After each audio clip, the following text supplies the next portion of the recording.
Monsieur Epstein, merci de nous recevoir. Nous venons vous voir dans le cadre du travail de mémoire qu'effectue l'Association de défense des valeurs de la résistance. Et vous, vous êtes un porteur de mémoire, même un passeur de mémoire très actif, nous le savons. Nous aimerions d'abord que vous commenciez par nous parler de votre père, le colonel Gilles, qui était chef des FTP de la région Île-de-France pendant la guerre, jusqu'à son arrestation avec Manouchian, et que vous nous parliez de l'héritage important qu'il vous a laissé, de la manière dont vous le transmettez, cet héritage. Et donc nous aimerions que vous commenciez par nous parler de vos origines, qui, me semble-t-il, sont polonaises. Bien que ce soit un univers dirigé par Piłsudski, qui était un maréchal extrêmement autoritaire, et je suis gentil en disant ça, extrêmement autoritaire, antisémite et tout, mais il voulait s'intégrer. Donc, dans cette famille, on ne parlait pas le yiddish. Et l'engagement politique de votre père auprès du Parti communiste polonais, il se fait comment Il se fait à cause de l'antisémitisme. Premièrement, c'est la première raison, l'antisémitisme. Deuxième raison, c'est le fait qu'après son baccalauréat, il ne peut pas faire les études qu'il voulait. Il voulait être officier de métier. Or, à l'époque, le métier des armes était interdit aux juifs dans la Pologne de l'époque. Donc, il ne pouvait pas être officier. Il a donc entamé des études de droit. Et puis, il a commencé à militer au Parti communiste polonais, où il a pris des responsabilités très rapidement. Il a été arrêté. Et obligé de quitter la Pologne parce que son père avait payé des pots de vin à la police pour qu'il soit libéré. Il a été libéré, mais il y avait une condition, il fallait qu'il quitte la Pologne. Et contrairement à d'autres militants du PC polonais qui avaient été arrêtés en même temps que lui et qui sont partis dans l'Union soviétique, lui, il a choisi la France comme terre d'exil pour une raison très simple. La France, c'était le pays de la Révolution française, donc le pays de la liberté. Ils étaient en gros une trentaine de jeunes étudiants polonais qui avaient été arrêtés en même temps. Il y en a 28 qui sont partis en Union soviétique, et il y en a 2 qui sont venus en France. Les 28 qui sont partis en Union soviétique ont tous disparu, pour des raisons diverses. Soit la guerre, soit le stalinisme. Et puis sur les deux qui sont venus en France, eh bien, un est parti aux États-Unis et mon père s'est engagé dans la lutte en France. D'abord au sein du Parti communiste français, bien sûr, puis ensuite en Espagne et ensuite dans la résistance. Et avant d'arriver en France, à Tours et à Bordeaux, si je ne me trompe pas, il y a eu un épisode où, refoulé par le régime polonais, il a essayé d'aller en Tchécoslovaquie sans être allé. Il est parti par la Tchécoslovaquie, il est passé par la Tchécoslovaquie, par l'Allemagne et il est arrivé en France. Il n'y a pas eu... Je ne sais pas d'où vient cette histoire de refoulement, j'en ai déjà entendu parler, non. Il est venu... Ça a pris du temps puisqu'il est venu en train, mais il est venu directement. Et il est arrivé à Tours, pas par hasard. Tours, il y avait une population polonaise relativement importante qui étaient non pas des immigrés politiques, mais des immigrés pour des questions de travail.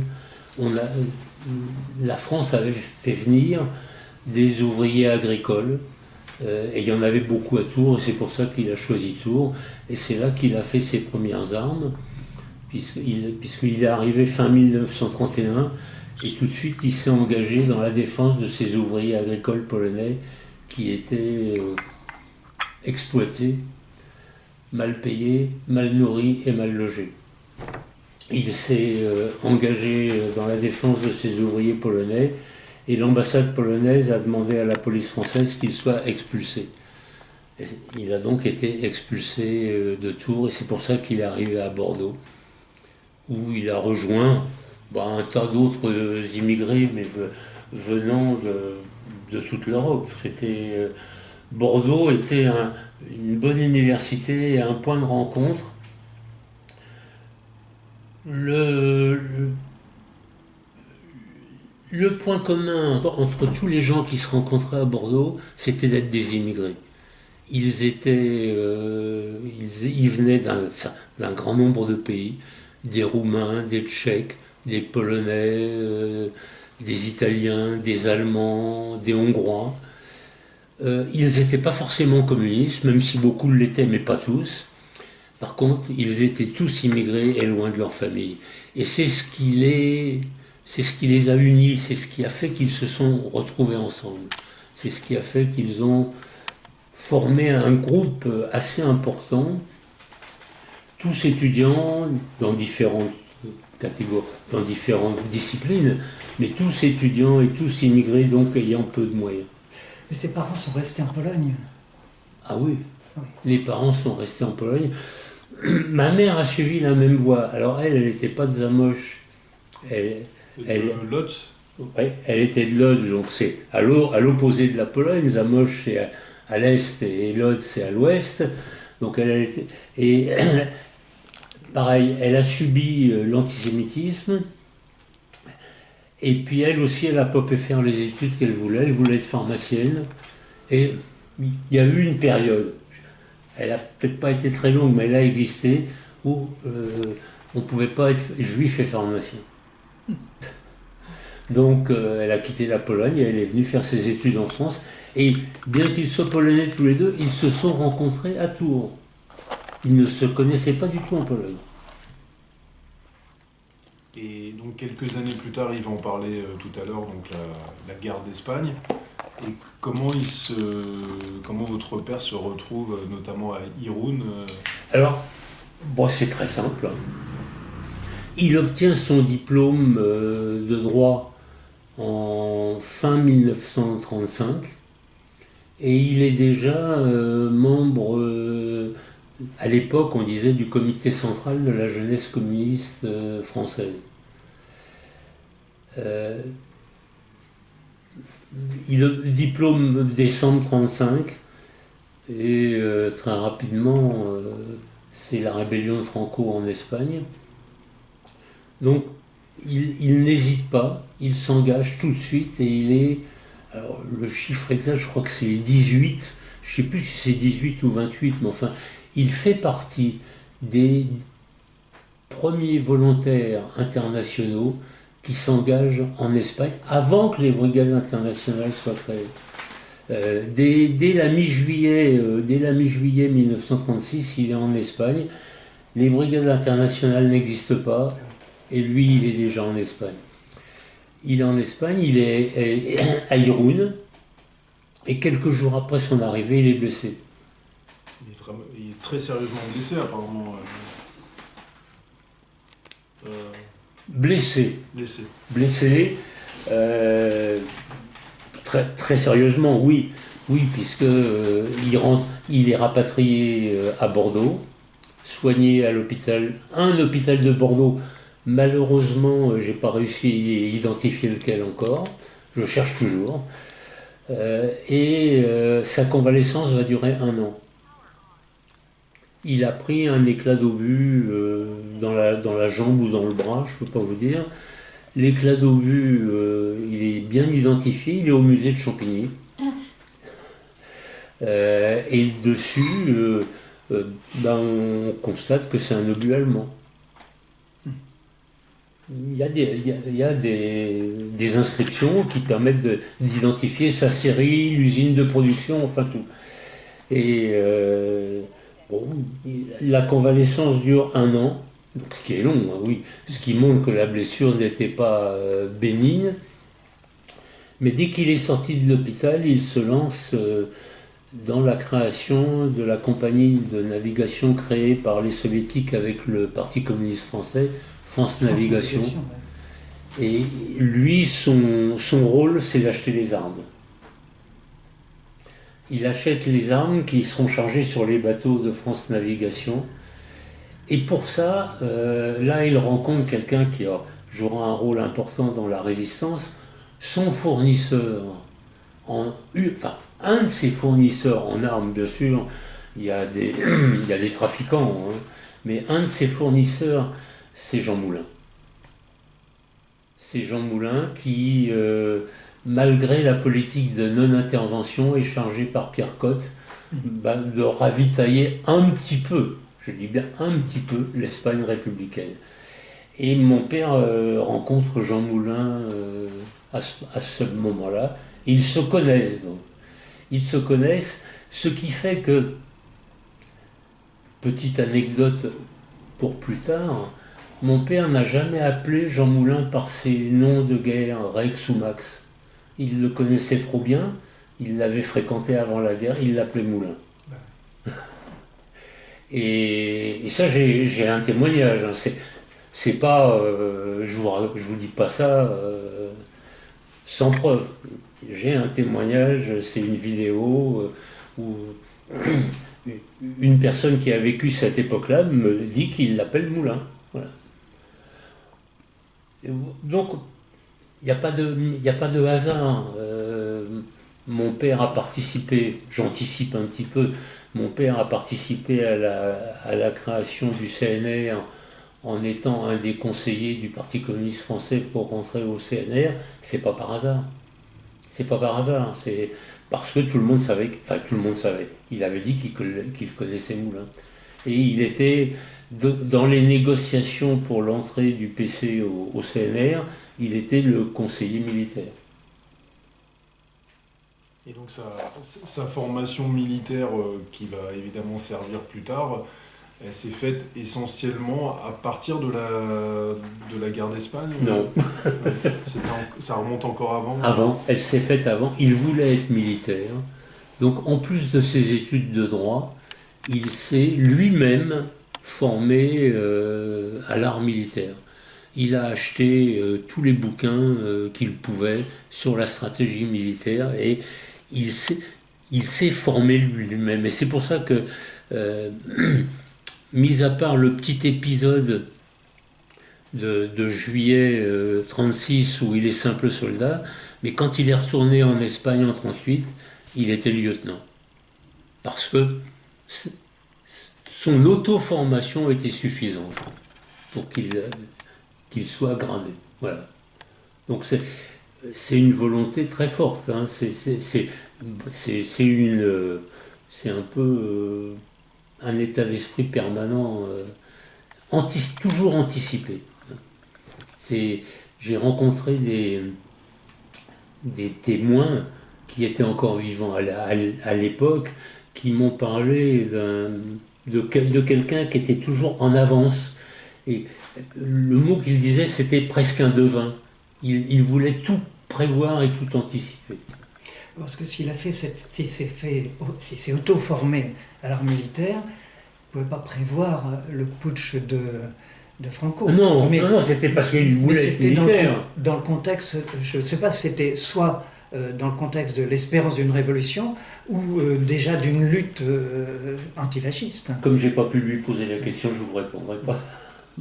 Je ne peux faire que des suppositions. Mais le contexte était là de toute façon. C'est ça, voilà.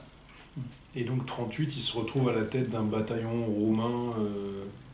Non, il est dans le genre, je ne sais plus comment ça s'appelle, c'est la brigade Anna Poker dans la 13e brigade internationale.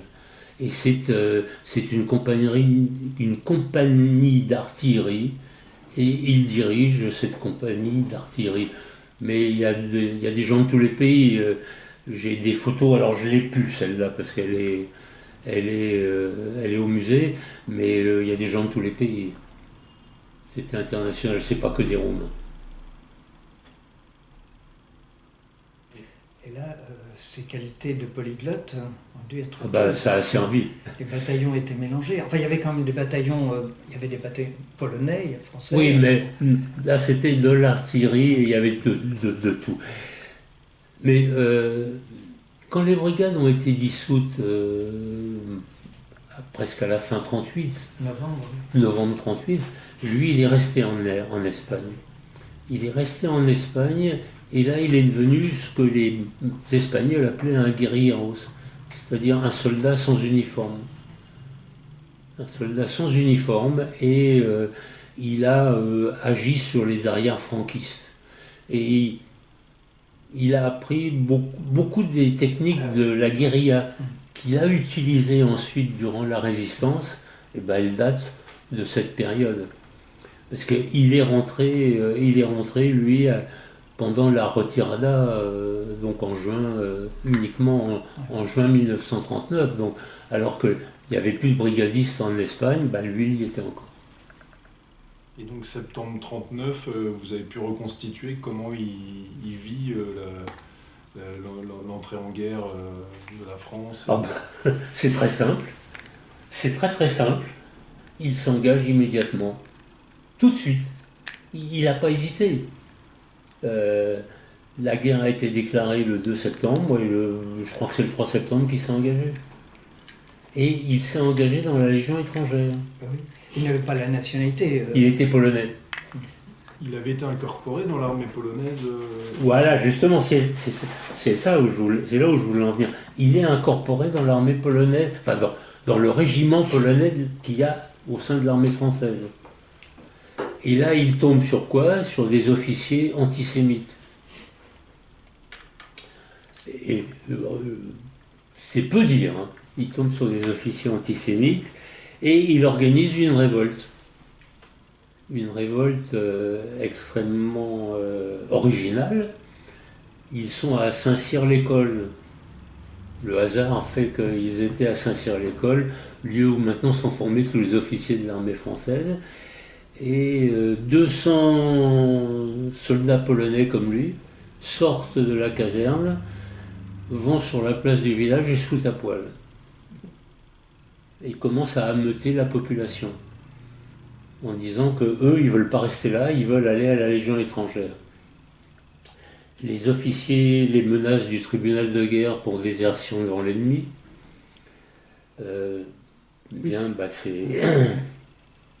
Ça marche pas. Ils refusent de céder. Ils refusent de céder, et en fin d'après-midi, la population étant de plus en plus nombreuse, hein, en fin d'après-midi, les officiers cèdent et ils ont le droit de partir à la Légion étrangère. Cette histoire, ma mère me l'avait racontée et j'en doutais. Jusqu'à ce que, un jour, un écrivain qui s'appelle Martin Winkler, La maladie de Saxe, raconte que son père a participé à cette révolte. Et que j'avais donc un vrai témoin. J'ai appelé tout de suite Martin Winkler, hein, et il m'a raconté exactement la même chose. Donc j'avais un témoin et c'était pas une blague. Donc ils partent à la Légion étrangère. Donc de Bretagne ils vont à côté de Lyon, puisque la Légion étrangère était à côté de Lyon. Et là, ils suivent une formation tout à fait normale, et ils sont engagés dans des combats extrêmement durs, puisque eux, ils savent se battre. La majorité des membres de la Légion étrangère à l'époque, c'était des Espagnols qui avaient fait la guerre d'Espagne et qui s'étaient engagés pour poursuivre le combat contre les hitlériens. Hein. C'était le combat antifasciste qui continuait. Voilà comment il a fait la guerre. Il est fait prisonnier. Il est envoyé dans un stalag à côté de Leipzig. Mais il ne dit pas qu'il parle allemand. Ça, il le garde pour lui. Et il va s'en servir. Il va discuter avec des employés civils du camp. Bon, employés civils, cuisiniers, charpentiers, menuisiers, moi je ne sais quoi, plombier, je ne sais quoi.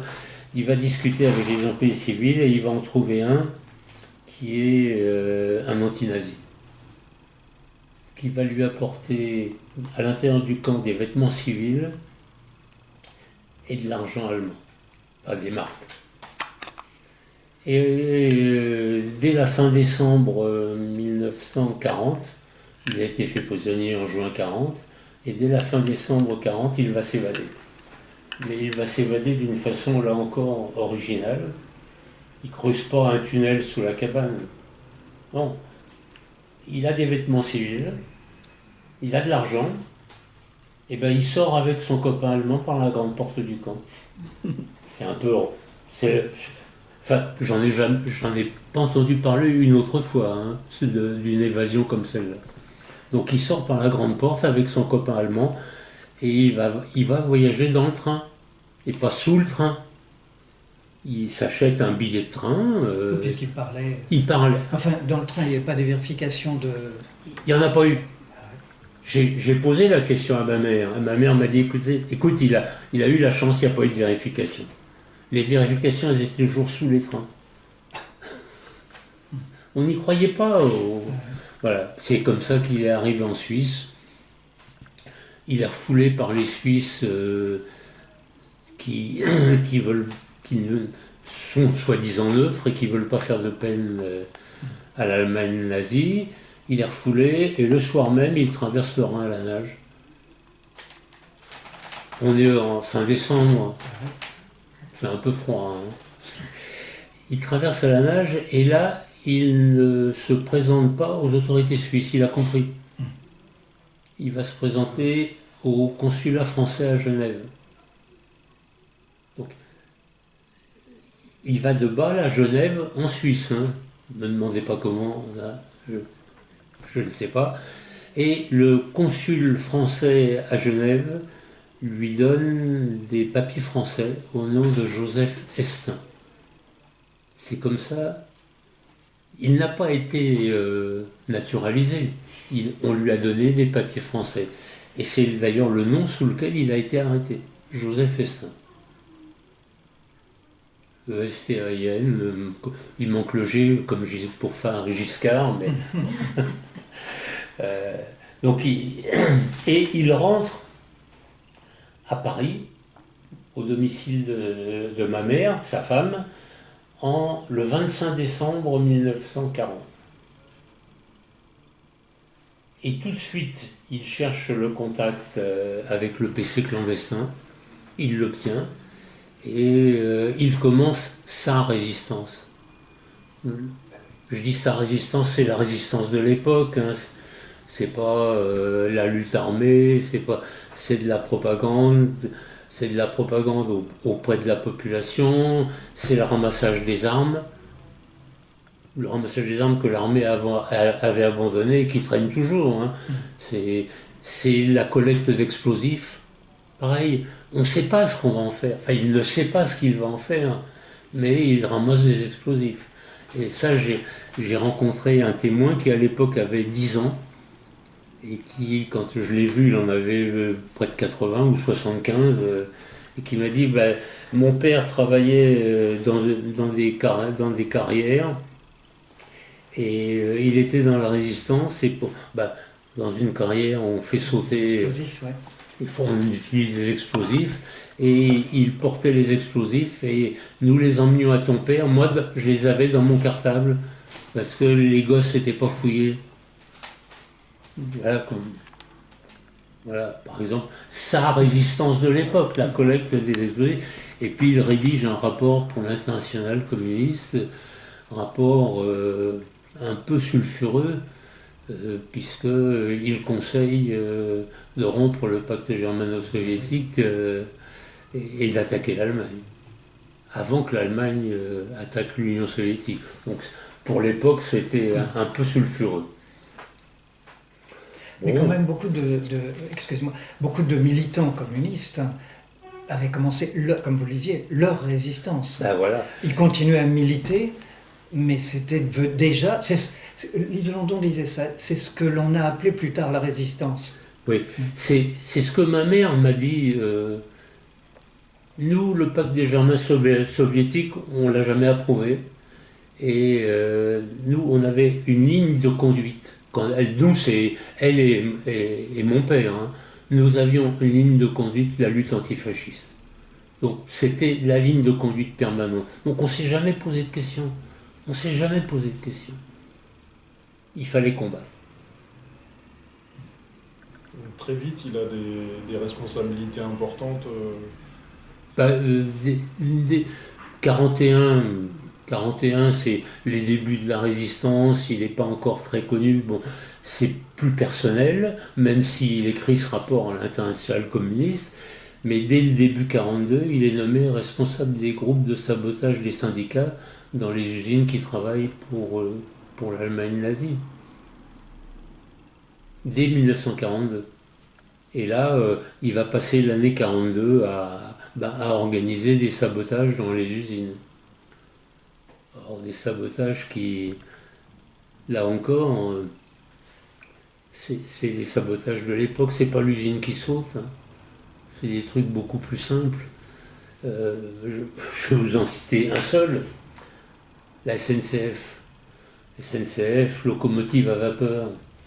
Donc, il faut charger le charbon dans les chaudières, hein, dans la loco. Et ça, on ne peut pas le faire à la main, il faut le faire avec des pelles. Qu'est-ce que c'est qu'un sabotage? C'est de rentrer dans un dépôt de SNCF la nuit, bien sûr clandestinement, et de casser les manches de pelle. Vous voyez, on est loin de la résistance avec un grand air. Non, on casse les manches de pelle. Le résultat, c'est que le lendemain, les locomotives, elles ne peuvent plus sortir. C'est tout bête. Et si en plus on a fait ça dans une région, pas seulement dans un seul dépôt, mais dans plusieurs dépôts, on immobilise les transports pendant un certain temps. Alors, le transport de voyageurs, aucune importance. Les trains, ils ne circulent plus. Hein. Mais le transport de troupes, le transport d'armes et le transport de nourriture pour l'armée, ça ne marche pas pendant une dizaine de jours. C'est un sabotage. C'est ça la résistance aussi. C'est pas que des actions glorieuses et très spectaculaires. Hein. Voilà comment il a commencé. Et vous avez pu reconstituer, notamment grâce à votre mère, comment ils ont vécu au quotidien?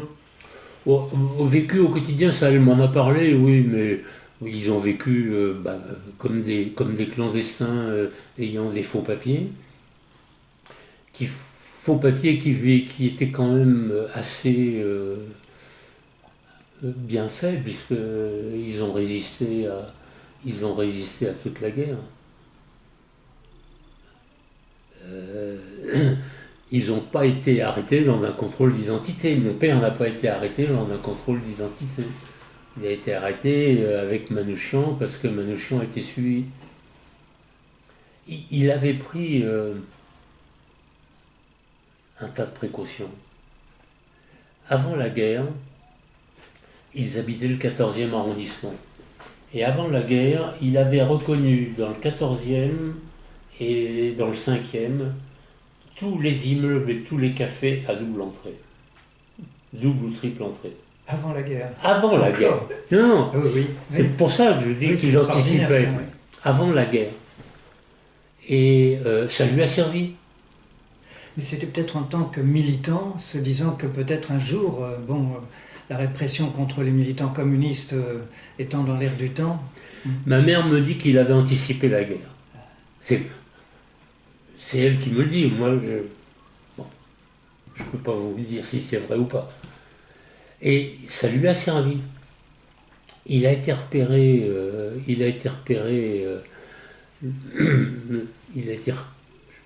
Ça y est, j'ai un trou, je ne sais plus où c'est. Bon, peu importe. Il a été repéré une fois, assez loin de Paris, puisqu'ils donnaient leur rendez-vous loin de Paris, puisqu'ils avaient remarqué que la police française et la Gestapo les attendaient à la sortie des métros avec des profileurs et pour les reconnaître. Donc, plus de rendez-vous à Paris. On allait loin de Paris. Et là, ils avaient rendez-vous en banlieue, une trentaine de kilomètres de Paris. Il se rend compte qu'il est suivi. Donc, il fait tout tranquillement. Il commence par aller chez le coiffeur, se faire peigner. Après, il reprend le train, il rentre à Paris. Et il va sur le Boulmiche. Et là, il rentre dans un bistrot. Toujours suivi par les flics. Et si je voulais faire une astuce vaseuse, je dirais que les flics l'attendent toujours. Parce qu'il est sorti par une autre porte qu'il avait repérée avant-guerre. Et c'est la seule fois où il a été suivi et repéré. quand vous regardez les organigrammes de filature qui ont été établis après-guerre, surtout par Péchanski, quand vous regardez ces organigrammes de filature, il n'est repéré qu'une seule fois.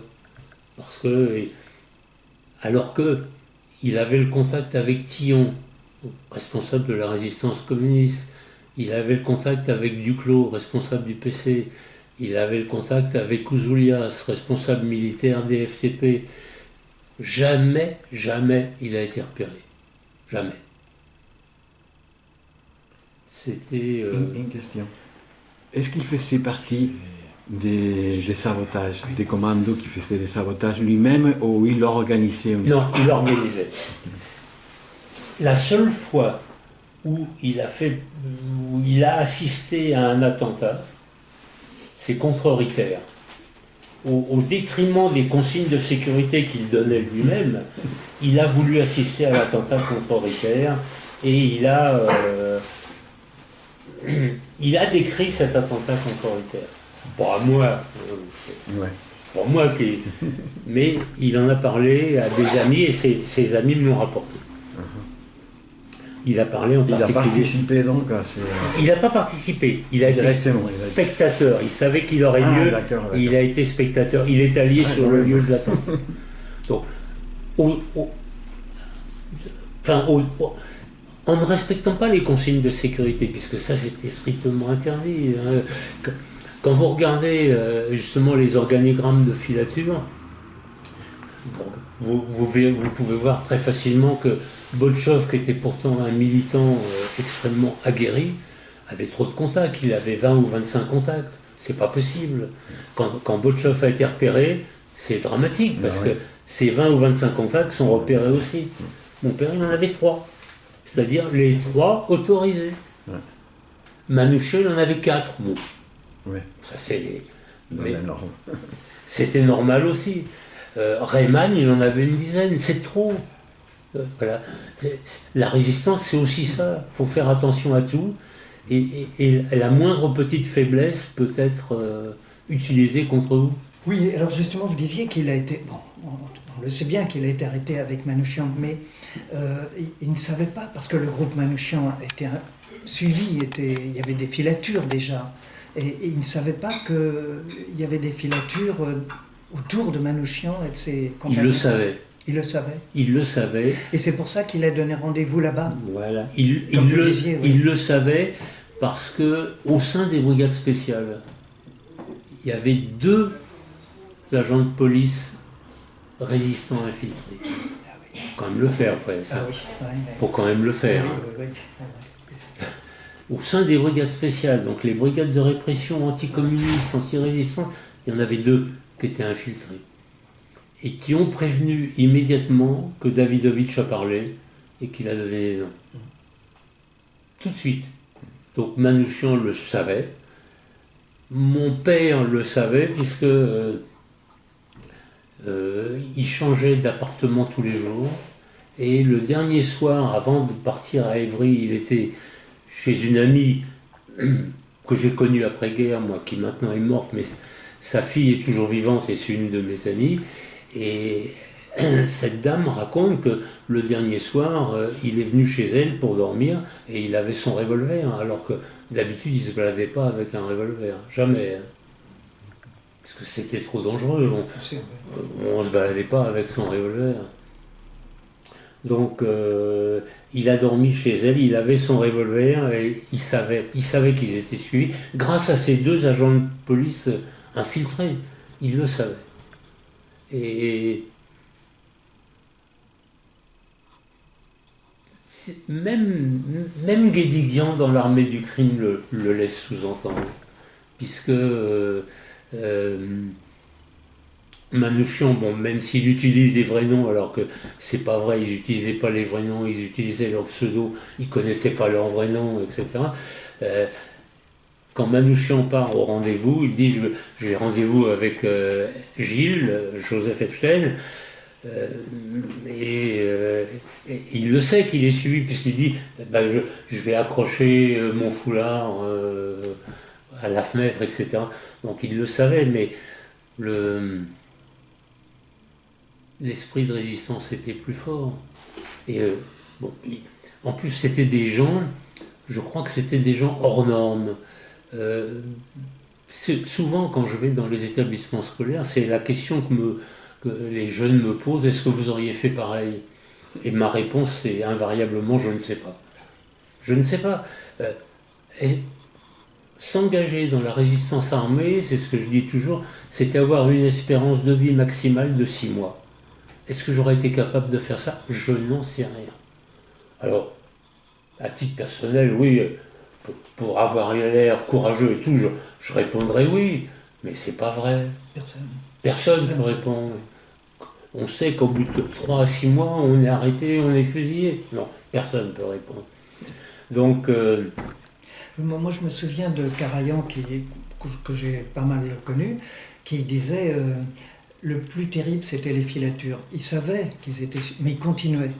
Et Karajan m'en a parlé de la même façon, puisque moi, je l'ai bien connu aussi. Et c'est grâce à Karajan que j'ai connu beaucoup de choses sur mon père. On m'a même demandé de faire un discours à son enterrement. Vous voyez à quel point je le connaissais. Hein. Il continuait quand même. Oui, il continuait.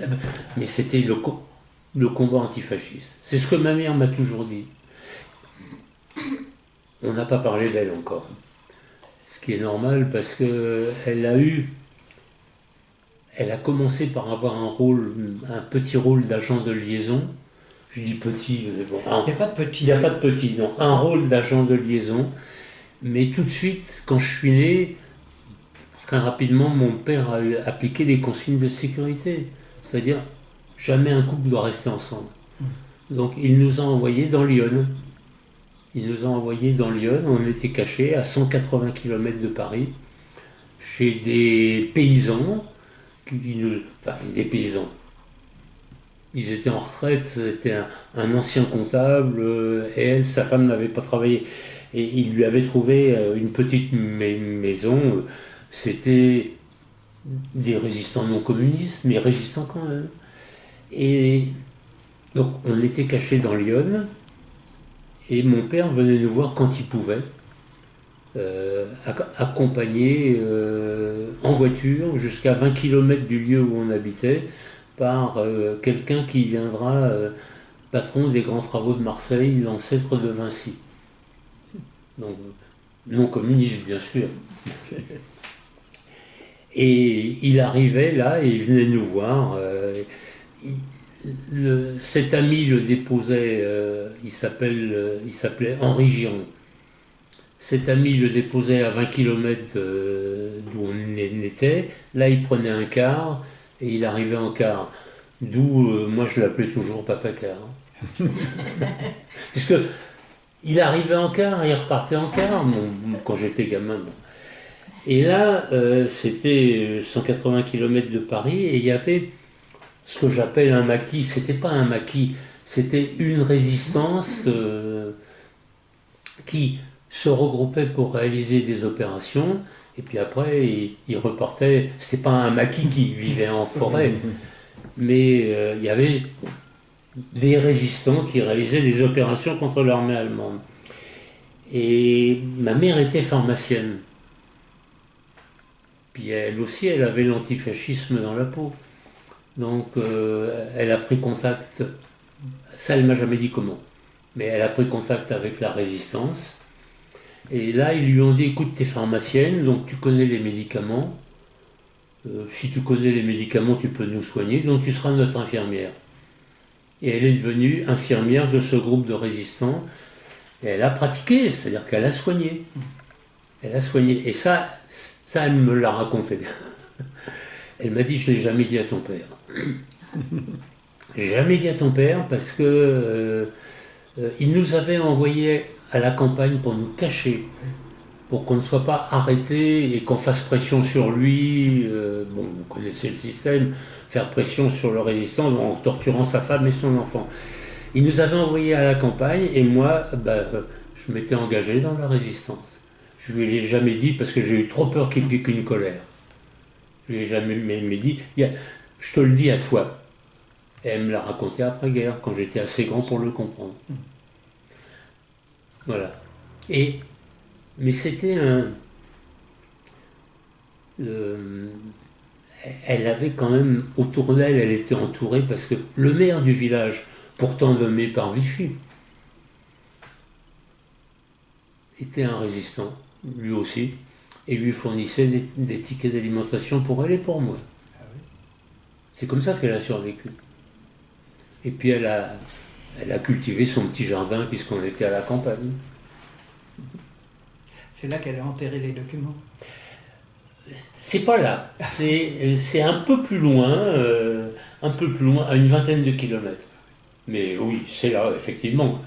Et c'est pas dans ce village même, c'est dans un autre village. Alors, votre père s'est retrouvé très vite à avoir de très fortes responsabilités au sein des FTP. Oui. Et justement, je pense que plus on a de responsabilités, plus on est menacé. Oui. Hein, parce qu'il y a quand même un certain nombre de contacts, vous en parliez tout à l'heure, qu'il faut avoir. Et ça crée une situation fragile. Donc, il se méfiait, il se protégeait, il était dans sa vie quotidienne.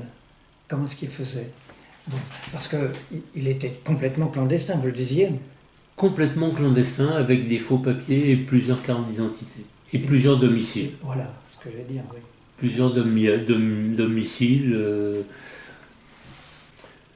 Il avait 3 ou 4 domiciles officiels. La ville de Paris a voulu mettre sur la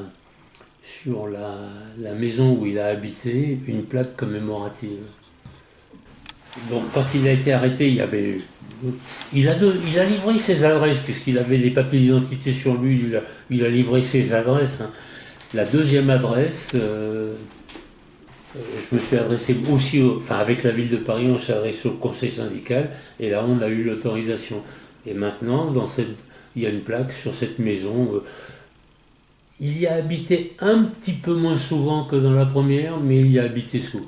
Qu'est-ce que vous appelez des domiciles officiels? C'est-à-dire qu'il avait des cartes d'identité à ses adresses. Ah oui, simplement parce qu'il y avait... Oui, c'est ça. C'est en ce sens-là qu'elles étaient officielles. Il avait plusieurs identités. Ah bah mieux.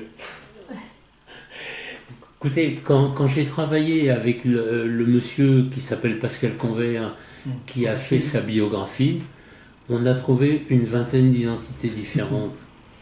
Et c'était extraordinaire parce qu'on nous parlait d'un monsieur, mais nous on ne savait pas qui c'était ce monsieur.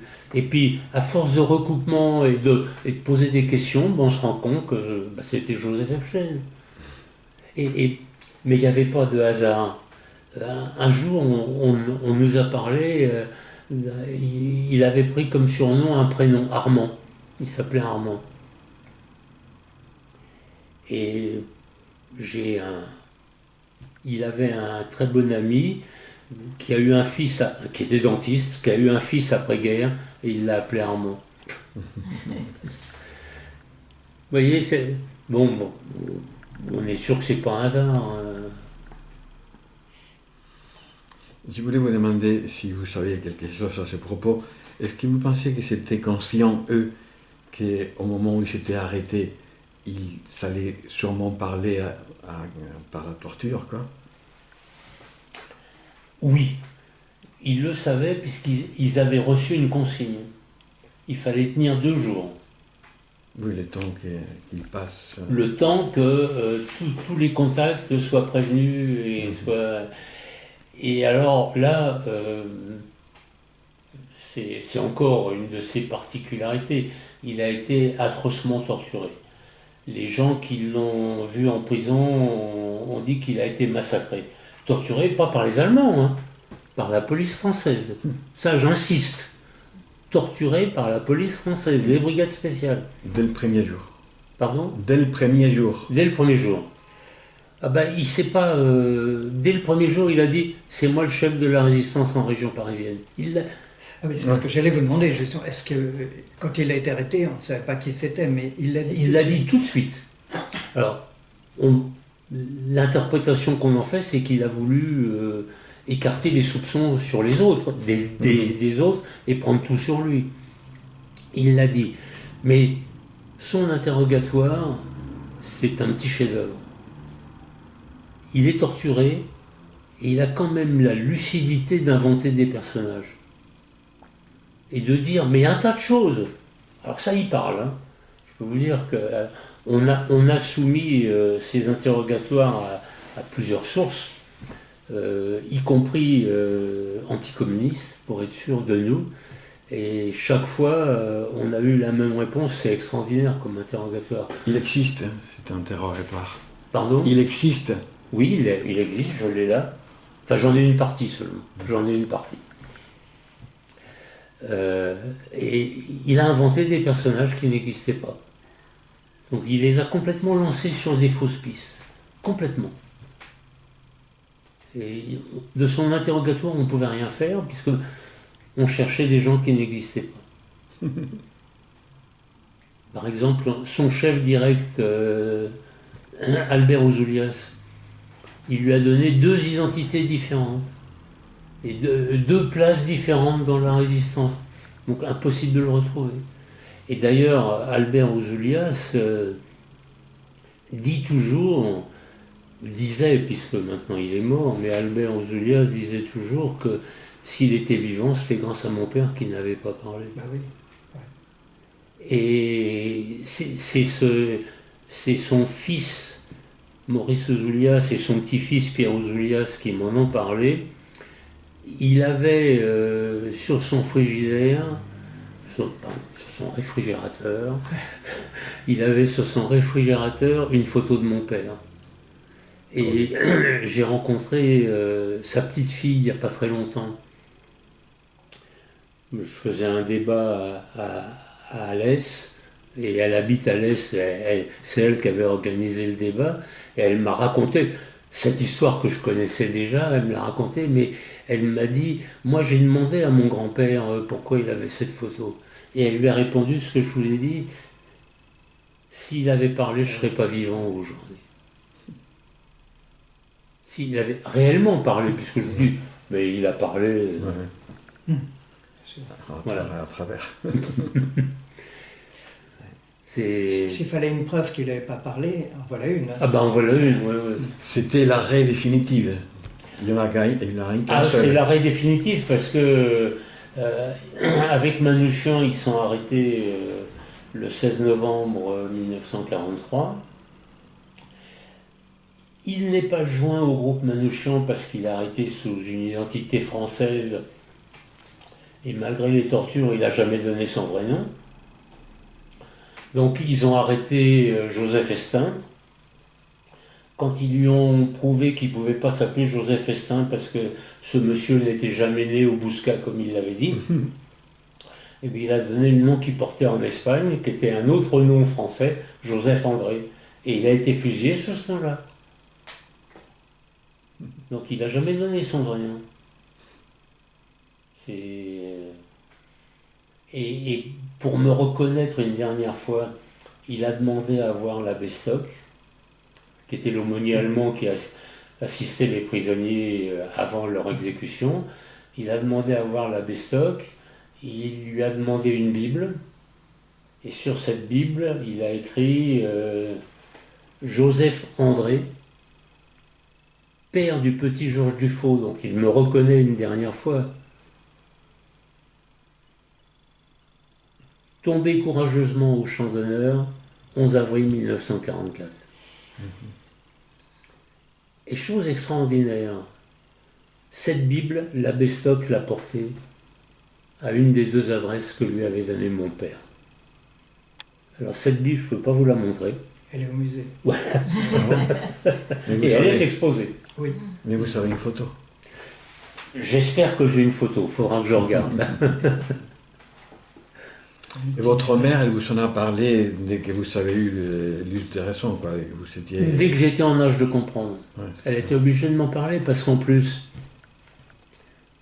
je ne portais pas son nom. Pendant, jusqu'en 2008, je me suis appelé Georges Dufaux, qui était le nom de son premier mari, du premier mari de ma mère. Ah bon? Oui, mais c'était un mariage blanc. C'était un mariage blanc. C'était le meilleur copain de mon père. Et il lui avait demandé de se marier avec son meilleur copain pour qu'elle ait, elle, la nationalité française. Parce que à l'époque, le jour du mariage, elle a obtenu la nationalité française. Le jour du mariage. Il n'y avait pas comme maintenant 5 ans. Non, le jour du mariage, elle a obtenu la nationalité française. Et le mariage avec Dufaux a été rompu par divorce, normal. Divorce qui a eu lieu, je crois que c'est en août 1939. Donc dans une période un petit peu troublée, déjà. Et le divorce n'a pas été porté sur son livret de famille. Mes parents se sont mariés officiellement en avril 1940. Ils ont un livret de famille. Avec quel nom pour votre père? Epstein. Ah, c'était Epstein. Le mariage tout à fait normal, tout à fait légal, Epstein. Et puis, je suis né en novembre 1941. Et là, mon père est allé à la mairie du 15e, puisque je suis né dans le 15e. Mon père est allé à la mairie du 15e avec le livret de famille du mariage avec Dufaux. Oh. Puisque le divorce n'était pas porté dessus. Et il avait le certificat de naissance de l'hôpital, certificat de naissance, plus livret de famille, et il a dit « je vais déclarer la naissance de mon fils ». Donc j'ai été déclaré sur le livret de famille, je ne sais pas si je l'ai, on regardera tout à l'heure, mais où ma mère est mariée avec Dufaux alors qu'elle avait divorcé. 1946, ma mère demande à ce que je retrouve mon vrai nom et la justice refuse. On lui dit non, vos papiers sont vrais, donc il n'y a aucun problème. 2008, je travaille avec Pascal Convert. Pendant 4 ans, j'ai travaillé avec lui pour faire les recherches historiques. Ça m'a titillé de retrouver mon vrai nom. Hein. Je savais depuis toujours, ma mère me l'a toujours dit, tu t'appelles Dufaux. Elle m'a expliqué pourquoi, mais ton père c'est Epstein, enfin je savais tout. Et là ça m'a titillé, donc j'ai demandé à Pascal Convert s'il connaissait quelqu'un qui pourrait m'aider. Et il m'a dit, oui, je connais très bien Robert Badinter, puisque c'est grâce à Robert Badinter qui a le monument du souvenir au Mont Valérien. C'est lui qui était l'initiateur. Donc je vais te faire rencontrer Robert Badinter. J'ai rencontré Robert Badinter, on a discuté. Il m'a dit, bon, je vous présente les avocats qui plaident au Conseil d'État, puisque c'est pas moi qui le ferai, moi, je suis à la retraite. Hein. Bon, j'ai rencontré ces avocats, j'aurais présenté mon dossier, ils m'ont dit non. Ne demandez pas à vous appeler Georges Epstein, la justice refusera, au nom d'une loi non écrite, je dis bien non écrite, qui s'appelle l'autorité de la chose jugée. Les magistrats d'aujourd'hui refuseront de déjuger les magistrats d'hier. Parce qu'en plus, tous les papiers étaient... c'est pas des papiers falsifiés, c'est des vrais. Donc nous, on a une proposition à vous faire. On vous propose de vous appeler Dufaux Epstein. J'ai mis, je dis en souriant, 2 secondes pour accepter. Pourquoi? D'abord, je m'étais appelé Dufaux pendant près de 60 ans. Mais on me proposait un honneur. On me proposait de porter le nom de 2 résistants fusillés par les Allemands. Dufaux a été fusillé au stand de tir de Ballard pour fait de résistance en octobre 1942.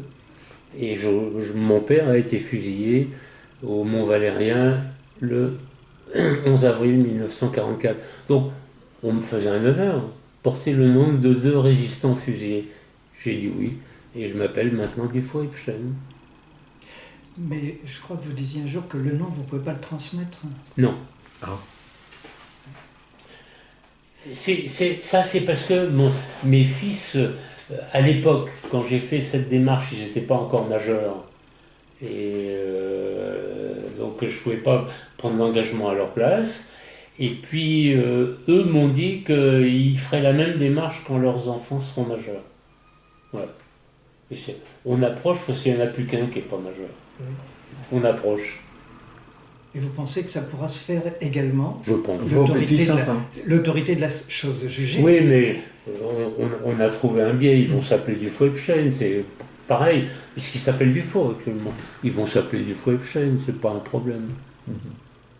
Oui, ce qui semblerait, je dirais, Et je vous dis, après la panthéonisation, qui est une reconnaissance extrême, ultime de la nation, ouais. Ça pourrait être logiquement la suite Écoutez, de cette reconnaissance-là, que bon, même sans démarche particulièrement en complexe. anticipant, moi je vais vous le dire, pour moi, le fait que mon père ait son nom au Panthéon, pour moi la reconnaissance de la nation, elle est là. Oui, bien sûr. Et c'est pas moi qui le dis, c'est Macron qui l'a, Emmanuel Macron qui l'a dit. Dans son discours, il a dit tout le groupe ne rentre pas au Panthéon, mais ils ont leur nom, et c'est la même chose. Bah oui. C'est la même chose. Je pense effectivement que c'est la même chose. C'est... Pour une fois, je suis tout à fait d'accord avec Monsieur le Président de la République. Moi aussi, pour une fois. Même s'il n'était pas considéré du groupe Manouchian. Il était le chef du groupe Manouchian. Ah oui. Ah ouais. Il était le chef, c'était lui le chef du groupe Manouchian. Et il est sur la plaque.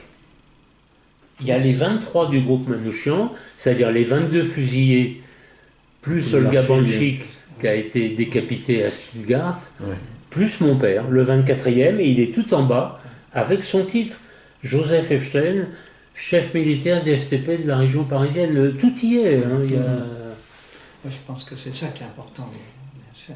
C'est ça qui est important pour moi. Et je peux le dire parce que moi qui suis un fils d'immigré, je suis un immigré de la deuxième génération, hein. Moi qui suis un fils d'immigré, le fait que mon père ait son nom au Panthéon, pour moi c'est quelque chose d'extraordinaire. Ah ouais, quand même. Extraordinaire. Je vous le dis, pour moi c'est une reconnaissance de la nation. C'est, bien sûr, au fond de moi-même, j'aurais préféré qu'il soit à la place de Manouchian, mais bon, c'est pareil. C'est pareil. Ouais. C'est-à-dire que Manouchian, il y a eu l'affiche rouge, enfin je veux dire l'affiche elle-même, rouge, puis ensuite la chanson, ça l'a fait connaître. Mais dans les groupes polonais, il y en avait quand même pas mal de résistants, et même dans les groupes manouchians, il y en avait 3 ou 4. Ah oui, il y avait... Polonais et juifs, quoi. Il y avait de toutes les nationalités dans le groupe Manouchian. Oui, toutes les nationalités. Un espagnol, un italien, 2 italiens. Italiens, espagnols, polonais, roumains, hongrois. Un français, je crois aussi. 2 Français. Rouxel et Cloarec. Oui. Ouais, c'était une représentation de l'Union européenne. Voilà, exact. Oui, alors je pense qu'on peut peut-être aborder la deuxième partie, ce sera certainement plus rapide, mais voilà. Ça dépend de moi, là. Ça dépend de vous, oui, parce que, bon, tout ce que vous nous avez dit, ça nous laisse vraiment un petit peu, je dirais, assis, hein, parce que c'est vrai qu'on le savait, on connaissait l'itinéraire de votre père, mais pour vous, c'est son fils, c'est un lourd, dans le sens noble, héritage. Et ce que je disais tout à l'heure, bon, un lourd héritage comme ça, il faut pouvoir le porter. Moi, je pense que vous le portez bien, mais est-ce que vous pouvez nous dire comment ? D'abord, je me suis engagé une fois que j'ai pris ma retraite. Pour une raison, je peux parler, je ne voulais pas, en tant qu'individu, être identifié par les mérites de mon père. Donc je voulais avoir ma carrière professionnelle. C'était facile, je m'appelais Dufault à l'époque. Donc personne ne pouvait faire le rapprochement. Donc, sauf à mes amis les plus proches au sein du boulot, hein, sauf à mes amis les plus proches, j'ai jamais dit qui j'étais. C'était personnel. J'ai fait ma carrière professionnelle, je l'ai réussi en plus. Hein, donc j'ai eu ce que je voulais. Quand j'ai pris ma retraite, je n'avais plus besoin de ça. Donc là, j'ai commencé à m'engager dans le travail de mémoire. Je dis travail de mémoire, je ne dis pas devoir de mémoire. Je suis tout à fait d'accord avec vous sur le terme. Je dis travail de mémoire. J'ai commencé à m'engager. Je me suis engagé dans le monde associatif, Association nationale des familles de fusillés et massacrés de la résistance française, dont j'ai été le président pendant un certain temps. L'Association pour le souvenir des fusillés du Mont-Valérien, j'ai pris ma retraite en novembre 2001, j'en suis devenu le président en février 2002. Donc vous voyez, c'était immédiat. Immédiat. Et puis alors maintenant, je suis toujours président de l'association du Mont-Valérien et je suis en plus président de l'association des amis du musée de Champigny. Donc c'est ma façon de m'engager. Et de faire le travail de mémoire. Voilà. De faire ce travail de mémoire sur les valeurs de la résistance. J'insiste sur les valeurs de la résistance. Je ne défends pas une chapelle plutôt qu'une autre, mais les valeurs générales de la résistance. Et c'est ce que je dis aux jeunes quand je vais dans les classes. Pour moi, ces valeurs, liberté, démocratie, progrès social, lutte contre le racisme, c'est les plus importantes. Et j'insiste surtout, la lutte contre le racisme. Compte tenu de ce qui se passe aujourd'hui, pour moi, c'est ce qu'il y a de principal. Tous les racismes, j'insiste, pour vous c'est peut-être évident, mais pour eux, je dis tous les racismes. L'antisémitisme, oui, mais pas que, surtout pas. Le racisme contre les Noirs, le racisme contre ceux d'origine asiatique, le racisme contre les Tziganes, les Roms, et puis le racisme contre les homosexuels. Il ne faut pas oublier qu'ils étaient tués dans les camps de concentration. Donc, c'est ça que je défends, c'est ces valeurs que je défends. Et mon travail au sein du monde associatif, c'est ça. Mais je ne me borne pas au monde associatif. J'interviens aussi dans le nombre de fois, c'est variable, mais au moins un minimum d'une vingtaine de fois par an. Et je crois que j'ai dû monter à 28 une fois, ce qui est beaucoup. Hein. Pour un retraité, c'est beaucoup. J'ai dû monter à 28 une fois, ou 29 même, dans les classes. J'interviens dans les classes ou au Mont-Valérien. Je vais expliquer ce qu'était la résistance, le travail de mon père. À travers l'histoire de mon père, oui, bien sûr. Je parle de la résistance. Il y a 15 jours, 3 semaines, non? On était à Hélène Boucher. Une quinzaine de jours, Hélène Boucher, oui. Hélène Boucher. Là, j'avais une dizaine de mômes autour de moi et un prof. Et un prof, oui. Et un prof. Et chose extraordinaire, ce prof, il faut croire que je l'ai convaincu, puisqu'elle m'a demandé de venir dans sa classe.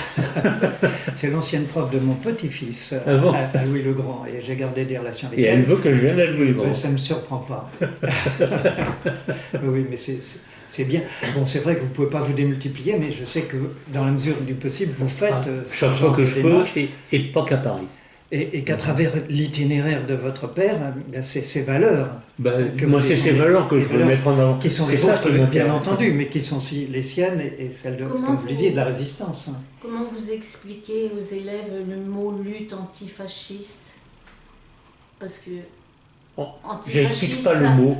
Je n'explique pas le mot, j'explique ce qu'il faisait. Oui. J'explique ce qu'il faisait.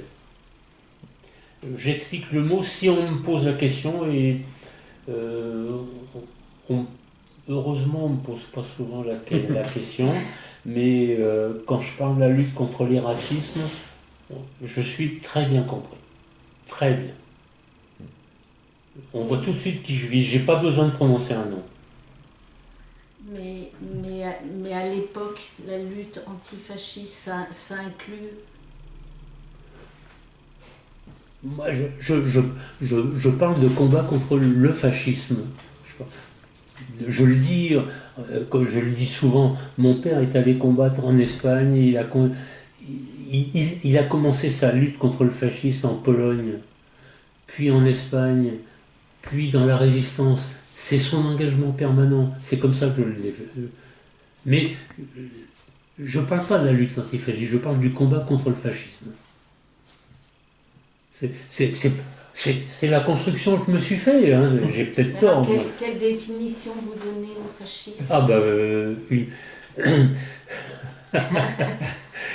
une dictature, la dictature et les idées d'un seul homme. Je prends toujours un exemple, et c'est facile. J'ai toujours dans les classes un blanc qui a les yeux bleus.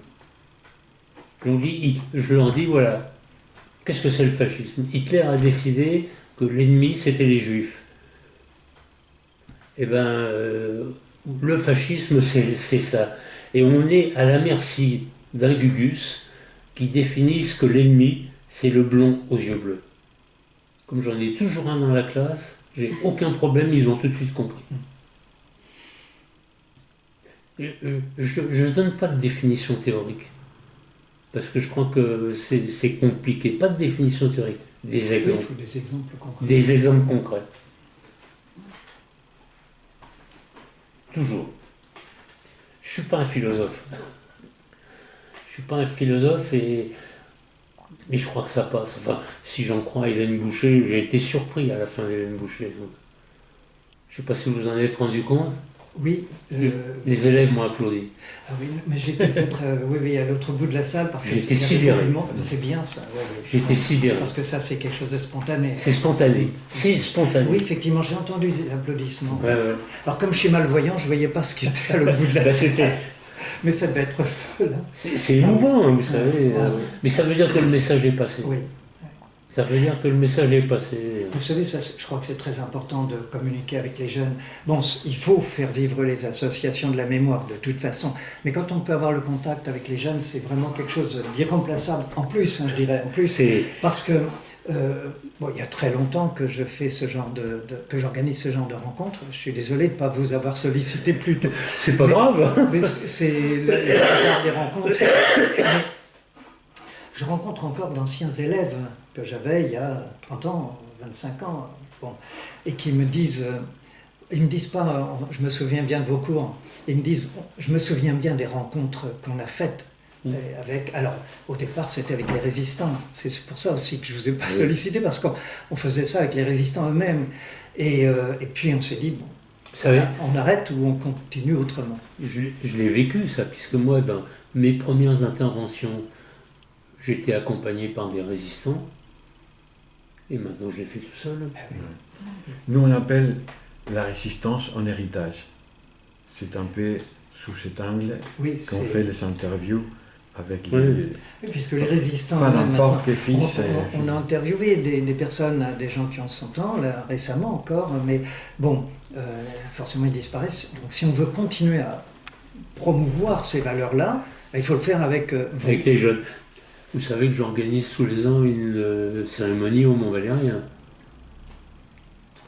1er samedi de juin.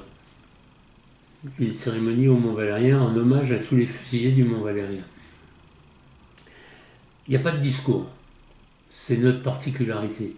Il n'y a pas de discours. Par contre, il y a une évocation historique qui est jouée par des élèves de lycée de la région parisienne. Ça dure 1 heure. Il joue devant 500 à 600 spectateurs, dont des maires et des députés, des sénateurs, avec leurs écharpes. Hein. Extrêmement. Mais ils jouent une pièce qu'ils ont répétée durant l'année. C'est une pièce qui a été écrite pour eux, et ils la répètent pendant l'année. Ils sont encadrés par des comédiens professionnels ex des Tréteaux de France. Mais le nouveau patron des Tréteaux de France ne veut pas que ça continue. C'était Renucci, le patron des Tréteaux de France. Il est maintenant directeur de la Criée à Marseille. Par contre, les anciens des Tréteaux de France qui faisaient ce travail, qui les passionnaient, ont décidé de continuer. Et ils continuent avec moi. Et on continue à faire cette évocation historique. En général, c'est le sujet du concours de la résistance et de la déportation. Et c'est écrit exprès pour nous. Tous les ans, c'est une nouvelle écriture. C'est extraordinaire, ces jeunes. J'ai 50 jeunes sur scène qui jouent quelque chose d'écrit pour eux. et ils se dépassent. Souvent les profs viennent me voir après, ils me disent vous nous avez pas amené un travail, vous nous avez fait un cadeau. Vous nous avez fait un cadeau parce que le sujet est tel et votre façon de l'appréhender et comment ces jeunes sont reçus, sont applaudis et tout, eh bien ils se dépassent. Et plus d'une fois, les profs sont venus voir en me disant dans notre lycée, ce sont les élèves dont les notes ont le plus progressé. Plus d'une fois, on me l'a dit. Ben, j'ai gagné.